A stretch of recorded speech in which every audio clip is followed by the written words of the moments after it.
Olá, pessoal. Essa é a última entrevista da série Crise e Historicidade. Por agora. Ainda teremos um último episódio de encerramento, eu acho. Se você ainda não viu algum dos nossos episódios, clique no card que aparecerá aqui no canto superior direito da sua tela e terá acesso à playlist completa da série. Agora, um passarinho me contou que apenas cerca de 50% dos nossos telespectadores estão inscritos no canal da HH Magazine. Aproveite a chance para se inscrever aqui no canal e dar um like nesse vídeo. Isto posto, o aumento de casos de violência de gênero e violência doméstica nos primeiros meses de quarentena no Brasil estão aí para provar que a crise que vivemos não é somente sanitária ou econômica, é uma crise generalizada. O sexismo estrutural encontra também nessa crise o terreno fértil para aparecer de forma ainda mais violenta e aguda. Teóricas e teóricos de gênero já têm se dedicado a compreender as condições de reprodução social do machismo há muitas décadas, e a teoria da história tem fornecido, ela também, alguns subsídios para pensar os problemas de gênero. Ao mesmo tempo, sobrevive uma ideia de teoria como aquele tipo de conhecimento abstrato e que, portanto, não deve se envolver com o domínio da contingência, mas descrever ou propor categorias do pensamento que independem de circunstâncias sócio-históricas,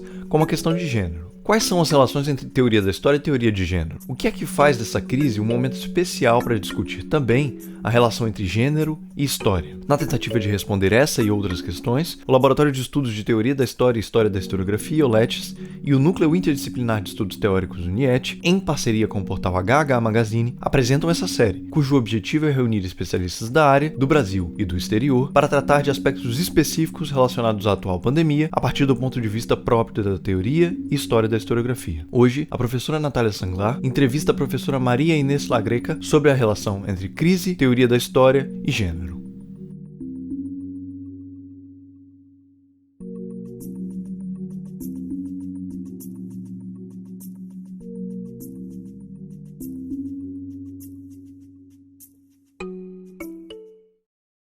Olá, boa tarde. Agradecemos muito a Maria Inês La Greca por ter aceitado participar dessa entrevista. Desde a década de 1970, os estudos de gênero têm ganhado uma crescente relevância no campo da historiografia e da teoria da história. O artigo de 1986 de John Scott, Gênero, uma categoria útil de análise histórica, é uma referência central nesse debate e é ainda hoje um dos artigos mais citados na história da American Historical Review. E, em linhas gerais, a Scott afirma que devemos ter em mente as diferenças sociológicas de gênero para reconhecer seu impacto substancial na história. Em outras palavras, a história de gênero deve se concentrar na construção social e política de gênero. Por outro lado, não podemos deixar de notar que a revolução sexual nos anos 1960 a 1980, principalmente o movimento feminista, teve um grande impacto na forma como diferentes sociedades se organizam no entorno dessas pautas desde então, trazendo à tona uma espécie de crise de gênero que ainda hoje vivemos. Tendo isso em mente, para você, Maria Inês, qual a relação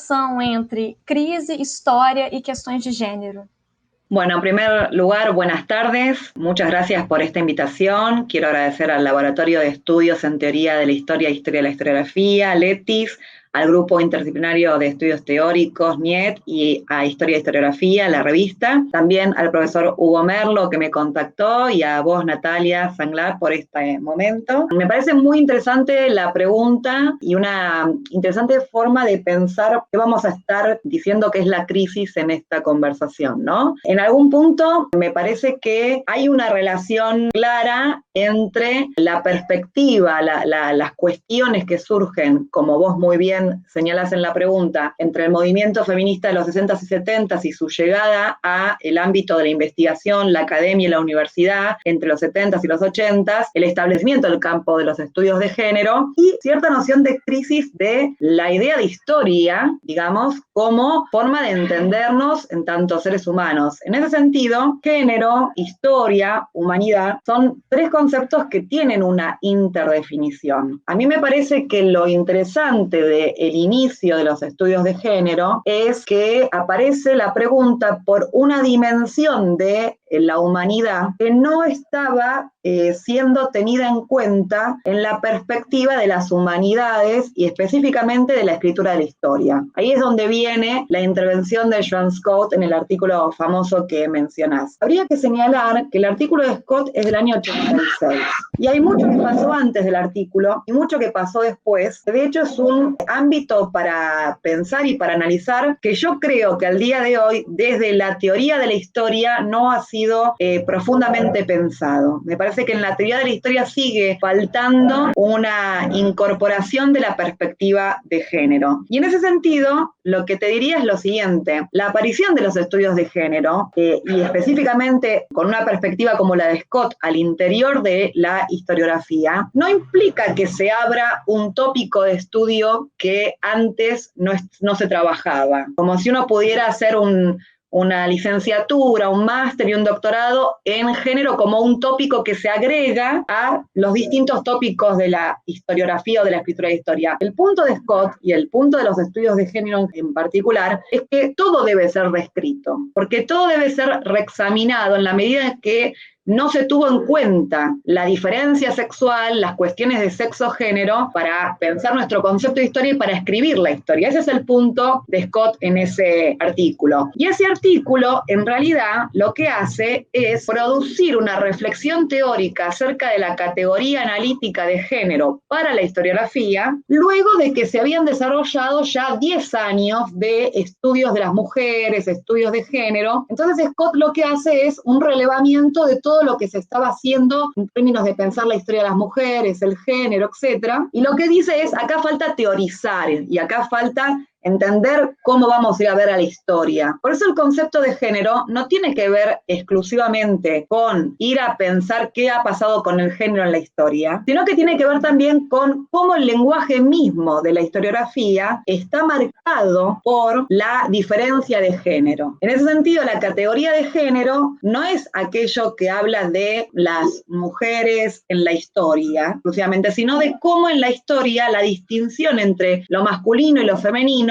se va produciendo de distinta manera en distintos momentos. ¿Por qué te hago este comentario? Porque el punto, que creo que esto es un poco lo que puede ir hacia la parte final de tu pregunta que abre el resto de nuestra conversación, el punto es que los estudios de género, si se establecen en la academia y en los ámbitos de investigación, se establecen para plantear que no solamente no se ha pensado el lugar de otros cuerpos, otras subjetividades en la historia, sino que además no se ha pensado quién habla en la historia. No habla nadie en la historia, no hay un cuerpo, no hay una posición, no hay una situación desde la que se habla. Entonces me parece que esa pregunta por quién habla, esa pregunta por la corporalidad, por la situación, es una pregunta que hace entrar en crisis el concepto de historia y por tanto el concepto de historiografía. Y en ese sentido, para redondear, a mí me parece que los estudios de género no están llevando a la investigación una crisis que aparece en los 60s y 70s. A mí me parece que ahí hay que pensar un poco más profundamente la idea de crisis, porque en realidad no ver la desigualdad, no ver la discriminación, no ver el haber dejado fuera de la historia, invisibilizado a las mujeres, a las personas gay, lesbianas, travestis, trans, nos habla de que quizá creíamos que no había una crisis porque la subjetividad mayoritaria no estaba en crisis. Pero ¿qué pasa con esas subjetividades de las que no se hablaba ni se las consideraba parte del diálogo de la producción científica? Y en algún sentido, en ese sentido, las humanidades colaboraban o eran parte de un cierto tipo de desigualdad y discriminación en el mundo social.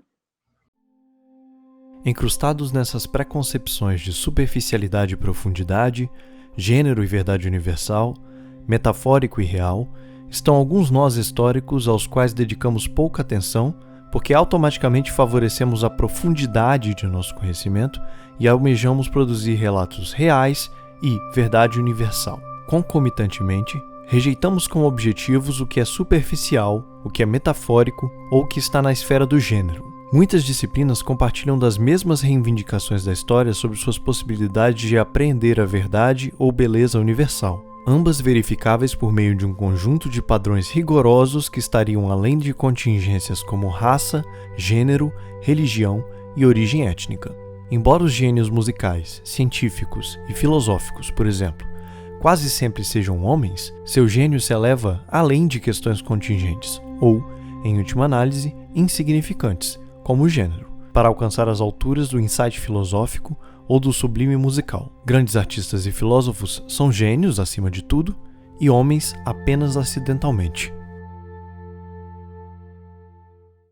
Em seu artigo não publicado, intitulado With or Against Hayden White, Philosophical Reflections for the Argentinian Feminist Movement, que você gentilmente nos enviou, você propõe uma aproximação muito interessante entre os princípios narrativistas de Hayden White e a teoria da formação do sujeito de Judith Butler. Em uma certa altura do texto, após concordar com a afirmação de White de que o apelo da narratividade tem a ver com o efeito de encerramento narrativo, de conclusão narrativa, mas discordando da sua desconfiança em relação à narrativização e a sua insistência na autoconsciência linguística, uma responsabilidade cognitiva e ética que devem ser cultivados por aqueles encarregados da escrita da história, você coloca a seguinte questão, e aqui eu cito: será que nosso apego à coerência é o efeito das normas sociais que já estão em funcionamento antes que haja um eu que poderia alegar ter impulsos próprios? Se for este o caso, e tomando como exemplo os estudos de gênero como agenda de pesquisa, uma mudança nas normas sociais pode transformar essa função fundamental da narrativa, quer dizer, a função de satisfazer o impulso psicológico que demanda por um relato coerente da realidade?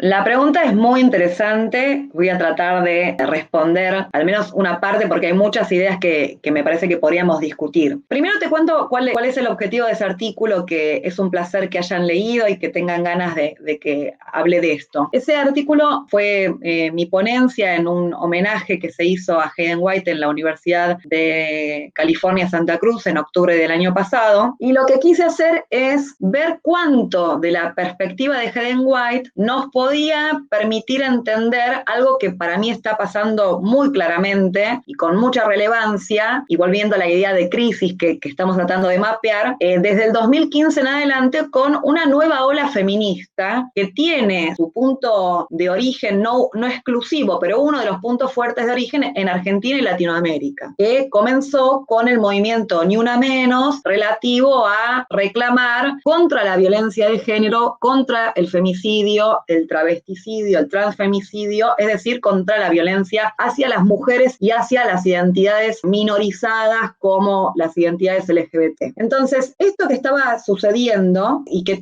además implicó que se empezaran a organizar paros internacionales de mujeres, también en Brasil hubo manifestaciones de las mujeres muy fuertes y de las disidencias sexuales por la diversidad, etc. Para mí esto era como un escenario presente que a mí me interpela, que tiene que ver con volver a pensar las cuestiones de género. Y mi pregunta era, bueno, ¿para qué nos sirve Hayden White para pensar esto? Ahí aparece algo que es lo que me estás preguntando al final, que tiene que ver con cómo funcionan las normas sociales. A mí me parece que hay una oportunidad de la teoría de la historia de pensar dos líneas fuertes que están en un juego, digamos, para mapear en las últimas discusiones de los últimos, yo diría, 40 años, en las humanidades y en la teoría de la historia, que tienen que ver con el postestructuralismo, por un lado, y una posición como la del narrativismo de White, que no es exactamente lo mismo que el postestructuralismo. A ambas posiciones las conocemos como parte de una categoría muy amplia que es giro lingüístico. A veces hablamos de posmodernidad, pero esas categorías en realidad no nos permiten pensar exactamente las cosas. El tipo de intervención crítica que hace White implica que, como bien reconstruía tu pregunta, ante el hecho de que nos damos cuenta que el lenguaje tiene un rol constituyente de cómo pensamos la historia, cómo la escribimos, eso que es tomado como una crisis muy fuerte de la disciplina, que sobre todo pone en cuestión los presupuestos empiristas o fundacionistas de la historiografía académica, para Hayden White esa crisis hay que volverlo una oportunidad, que es lo que a veces no se termina de entender de White, que es lo que Hans Kellner llamaba el humanismo lingüístico de Hayden White. Porque White lo que dice es, bueno, si no podemos escapar de algún modo de describir el pasado pasado que nos va a permitir verlo de cierta manera y por otro lado no ver ciertas cosas, y en algún punto no hay una única manera de hablar del pasado que podemos ponernos todos de acuerdo, entonces nos tenemos que hacer responsables de cómo lo escribimos. Y una de esas responsabilidades es asumir que cuando se determina que algo es el relato histórico acerca de algo que sucedió, hay una clausura narrativa. Y lo que decía White en su famoso artículo sobre el valor de la narratividad en los años 80 es que esa clausura narrativa nos permite comprender un proceso histórico como completo y acabado, pero por otra parte moraliza los acontecimientos en el sentido de que establece una interpretación que es a favor o en contra de un cierto statu quo. Eso decía White en ese momento, decía, bueno,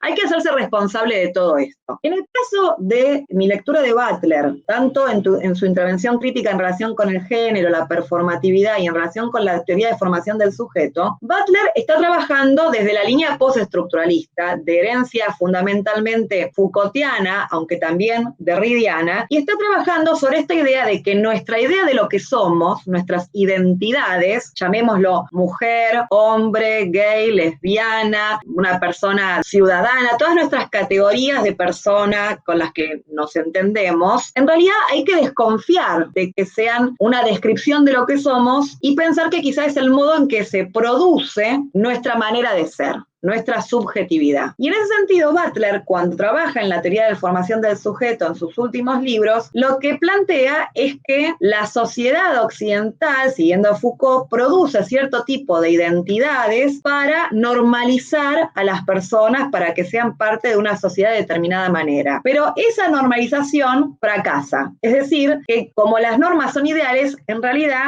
no pueden ser realmente encarnadas. Y ahí es donde un pensamiento como el de Butler lo que plantea es que las normas sociales en realidad funcionan constituyéndonos, pero no clausurando nuestro modo de ser. A mí me parece que hay algo que hay que leer ahí en continuo con White, porque White en algún punto nos estaría, a través de esta idea de responsabilidad, de narrar la historia desde un punto de vista autoconsciente, nos estaría dando una mirada como demasiado optimista respecto de que solamente tenemos que reescribir la historia y renarrarnos para ser de un modo diferente o para cambiar el modo en que nuestra sociedad se piensa. Una perspectiva postestructuralista como la de Butler, lo que entiende es que no nos sacamos las identidades que tenemos solo porque las criticamos y las vemos resultado de la historia, pero tenemos un margen para negociar. Y acá vuelve la cuestión de la crisis y la pregunta por cómo funcionan las normas sociales. Según el panorama de Butler, incluso la idea de narratividad en White, las normas sociales funcionan porque incorporamos un relato de cómo debemos ser y cómo debemos actuar. Pero si entendemos que ese relato es una construcción histórica a lo largo del tiempo, que no la construye una persona en particular, sino que es un modo en que la cultura se piensa a sí misma, podemos repensar nuestra cultura, repensar nuestra sociedad, y en ese sentido, la intervención crítica de las perspectivas de Butler en los estudios de género, como otros desarrollos como la teoría queer o la teoría trans, lo que muestran es que esa demanda de que todos seamos sujetos coherentes, tales como las normas nos piden que seamos, es un modo de perpetuar la desigualdad en la sociedad. Porque entonces solo se puede ser mujer de cierta manera, solo se puede ser hombre de cierta manera, y se tiene que ser heterosexual y no se puede ser homosexual. Entonces, el punto es que, aunque las normas funcionan produciendo coherencia, esa coherencia es criticable, es analizable, y entonces podemos poner un poco en un gesto también parecido al de White, nuestra imaginación en pensar una sociedad que imponga menos violencia sobre el tipo de personas y de identidades que se busca constituir como reproducción de la cultura. Essa foi a parte 1 do 9º episódio da série Crise e Historicidade. Pedimos que não deixem de clicar no gostei ali embaixo, curtir as páginas do Letes, Niet e HH Magazine nas redes sociais e ajudar a gente na divulgação. Aliás, aproveitamos para agradecer a todos que têm divulgado a série. O apoio de vocês é fundamental. Muito obrigado. Os links que vocês precisam, como sempre, estão todos na descrição desse vídeo. Lá também você encontra o link para o Academia.edu da professora Maria Inês Lagreca. Na próxima semana, no mesmo horário de sempre, tem parte 2. Fiquem atentos. Até logo!